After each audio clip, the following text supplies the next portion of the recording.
বিসমিল্লাহির রহমানির রহিম।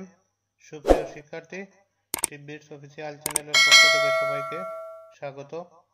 কোভিড-19 পরিস্থিতিতে 2021 শিক্ষাবর্ষের পুনর্বিন্যাসকৃত পাঠ্যসূচির ভিত্তিতে অ্যাসাইনমেন্ট বা নির্ধারিত কাজ ও নির্দেশিকার আলোকে আজ অষ্টম শ্রেণীর গণিত বিষয়ের অ্যাসাইনমেন্টের উত্তর দেওয়ার চেষ্টা করব।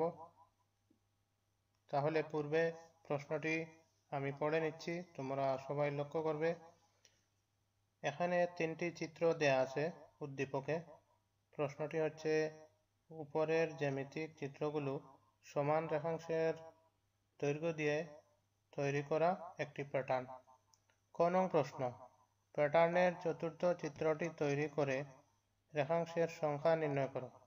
খ নং প্রশ্ন, উল্লেখিত প্যাটার্নটি কোন বীজগণিতীয় রাশিকে সমর্থন করে তা যুক্তিসহ উপস্থাপন করো। গ নং প্রশ্ন, উল্লেখিত প্যাটার্নটির প্রথম 20টি চিত্র তৈরি করতে মোট কতটি রেখাংশ দরকার হবে তা নির্ণয় করো। এই ছিল আজকের প্রশ্ন। উত্তরগুলো ধারাবাহিকভাবে তোমরা এই ভিডিওটিতে পাবে।